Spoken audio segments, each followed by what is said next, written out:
If you're looking to level up your Pokopia experience instantly, this beginner's guide to Ditto's transformations and abilities is a great place to start.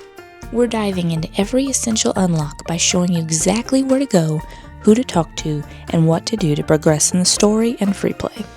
Maybe you're new to the game and stuck trying to open new areas, or maybe you're a more experienced gamer wanting to streamline your platforming by upgrading Ditto's moveset without a lot of extra distractions. Either way, we're going step by step through every requirement for each transformation and ability so that by the end of this video, you'll have acquired everything you need to progress to the next town and continue your Pokopia adventure. So let's jump right in with Withered Wastelands and the first 6 transformations and abilities you can learn right now without the need for hours and hours of aimless wandering. The very first transformation that Ditto learns is the easiest unlock in the entire game since it's built right into the opening tutorial. After the initial setup and introduction to the story, players will find themselves in a barren open area known in the game as Withered Wasteland. The game immediately prompts you to rescue your first Pokemon creature, Squirtle, who looks like he's having a bit of a rough day to say the least. Progressing naturally through the dialogue will lead to Ditto's first transformation and an explanation of what these transformations even are, including a handy little wheel of options in the bottom right corner of the screen as more and more transformations are discovered. Once you learn your first ability, the water gun, you'll quickly revive poor Squirtle and continue on with the story. With the land being almost completely dried up around you, it will be easy to practice your new skill. But don't get too distracted by watering everything you see, since a lot of this will be taken care of a little later on in the story without the need to water for hours and hours and hours.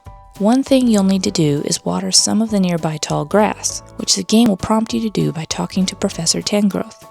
If you water the 4 patches of connected tall grass directly next to Tangrowth, it will create your first Pokemon habitat, known as the Tall Grass habitat, and within a minute or two your second Pokemon will appear, which is Bulbasaur. You'll know whenever a habitat has attracted a new Pokemon because they will either randomly appear with a thought bubble above their head, or the grass will start to shake in the exact area, depending on the type of habitat that you've created. Following a few more game prompts from the NPCs will lead to Bulbasaur requesting that you revive 10 patches of dry, tall grass so that he can teach you your second transformation. After shocking Bulbasaur with your transform abilities, you'll add Leafage to your wheel of options. This transformation will allow you to grow grass almost anywhere to create more unique habitats throughout the towns, which is essential for discovering more necessary Pokemon later on. You'll then continue through the rest of the general tutorial, including building Squirtle's home, finding fruit from watering trees, learning how to stockpile any acquired items in your storage pouch, discovering a workbench and learning how to craft, and finally, discovering Charmander so he can help you light the campfire you crafted. Once the main tutorial is complete, you'll automatically be loaded into the next day, where the game will then sync up with your real-world clock. Now you're truly free to roam the open world, and the story will become a little more exploration-based. But no need to worry if you're stuck trying to figure out where to go next. We'll continue to go step by step and show you how to discover the Pokemon you're going to need to unlock for the rest of the transformations and abilities in Withered Wastelands before moving on to other towns. After following Professor Tangrowth to a destroyed building in the next section over and learning about PCs and Pokemon centers, you're going to want to create a tree-shaded tall grass habitat to spawn in a Pokemon called Scyther. To do this, you'll use your Leafage transformation to pull up 4 sections of connected grass near any one of the trees in the area. Make sure to water them if they are dry, including the tree, so the habitat will register as complete.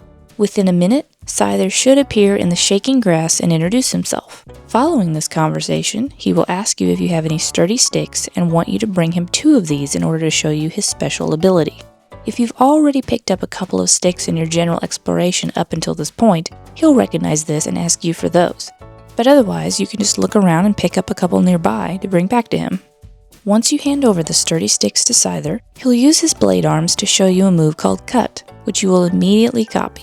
The transformation will be added to your wheel of options alongside Water Gun and Leafage to use anytime you want to cut through things like wooden logs and a few other things later on in the game. If you slice through a few wooden planks lying around, you'll pick up some small logs that you can take to Scyther and he will make them into lumber, which you will definitely need later to progress through the story and build structures. From there, you'll continue to talk to your Pokemon, including Tangrowth. in order to complete a handful of requests to raise the environment level and unlock the next key story moments. To complete some of these challenges, like building Pokemon houses, you'll need to find a Pokemon named Timber who can lead your building projects.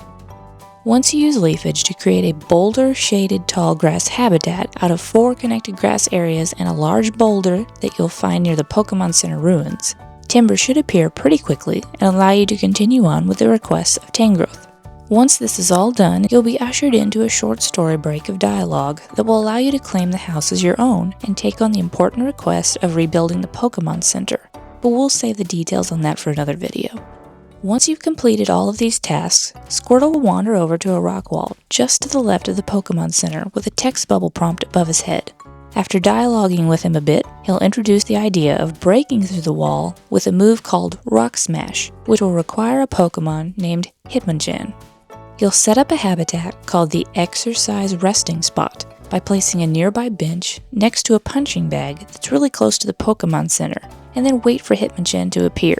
He should show up within a few minutes and ask you to give him a few stones, which can be found lying around Withered Wasteland. He'll use these to showcase his Rock Smash move, which Ditto will learn through another transformation. From there, you'll talk to Squirtle again and break through the rock wall he's staring at, allowing you to reach a new area with a beach and a cave. This is still a part of Withered Wasteland, although opening up this section will be key to unlocking 2 more towns a little further into the story. After minimal exploring of this area, and I mean basically walking into it, you'll meet Drifloon, a Pokemon you'll want to return to later if you want to visit Dream Islands. We've already got a full guide for unlocking Dream Islands up on our channel, so check that out after this one if you want to learn more about this useful feature. Journeying a bit into the cave on the right will lead you to an area with a gate to the next town, which we'll be exploring in our next guide in this series. But turning right again before the gate will lead you to a Pokemon called Onix. Smash through the rock wall and talk to Onix so that it will prompt Professor Tangrowth to move on to the next section of Withered Wasteland that you need to open up. Onix will be a key NPC later on, but he's not going to be important just yet. Sorry, Onix. You will, however, need to meet him in order to unlock the next area where you'll learn a special ability that won't be part of your transformations, but it will be super helpful for getting around, and especially up. Tangrowth will journey back closer to the area where you first discovered Squirtle and want to know what's beyond another rock wall nearby. You'll rock smash through this wall and be led to another, bigger beach area with a mysterious structure, which you'll also be returning to a lot throughout the game's main story mode. Near this mysterious structure, you'll find the floppy fish Magikarp, who will ask you to build him a habitat in exchange for teaching you a not-so-secret move. Create the ocean fishing spot for him using a nearby fishing pole and placing any type of seat next to it, which you can easily craft with small logs if you don't have one, and then he'll teach you how to jump. While not technically a transformation, it is an ability that you'll find helpful to use as you progress and traverse various terrains and levels of plains. Want to get to the top of that mountain structure? You can climb up it slowly block by block, but if you're a skilled platformer or want to become one, jump is your best friend. From here, you'll continue with various prompts by Pokemon to learn about making it rain in the town and eventually freeing Onix with the help of a Pokemon named Slowpoke, who definitely lives up to his name. And all of this will take a while. A very long while. But you won't actually have to do any of this to get your 6th and final ability in Withered Wasteland. Well, at least the final one in the story mode. But we'll talk more about the secret 7th ability in this area in a later guide video, so as not to spoil the fun of the story now. To unlock your final transformation in this area in the main story mode, you'll just need to rock smash through the rock wall opposite the first wall you smashed to find Onix, so to the right of the Pokemon Center. Once you break through the wall and begin walking down the path to yet another town gate we'll get to later on, you'll be stopped by a small Pokemon named Drillbur. After talking with him and watering the soil in the little raised garden bed, Drillbur will teach you the Rototiller transformation, which will be your 6th and final ability you'll acquire in Withered Wasteland for now. With this ability, you'll be able to plant vegetables and wheat, which will be directly tied to upgrading some of your transformations down the road. There's a lot of transformations and abilities for Ditto to learn as the Pokopia story progresses through your gameplay and exploration. Water Gun, Leafage, Cut, Rock Smash, Rototiller, and Jump will be essential in moving you forward and making your efforts a lot less tedious as you continue on to each town and Dream Island. And if you're someone who loves to 100% a game, these first 6 abilities will go a long way in making that possible, since you'll need them for all of the story and beyond as you collect everything you can in the open world. Look for our subsequent entries on our channel in this series to find out more about all the transformations and abilities you'll want to learn in Pokopia's other towns before the free update and paid DLC drops in August of 2026, and the new underwater town arrives in 2027. But for now, don't forget to check out our guide to unlocking Dream Islands and watch our Withered Wasteland walkthroughs to see all of the new abilities you just learned in action, along with some other fun surprises in the game as well. A big thank you to everyone who watches our videos and supports our efforts to bring you helpful guides and fun gaming videos. If you're new here, we'd love to have you join our cross-switch gaming community and join the conversation by clicking the subscribe button. And if you found this video helpful, we'd greatly appreciate it if you'd hit the like button to let YouTube know you'd like to see more content just like this. As always, we hope you have a very blessed week and have fun finding all those Pokemon.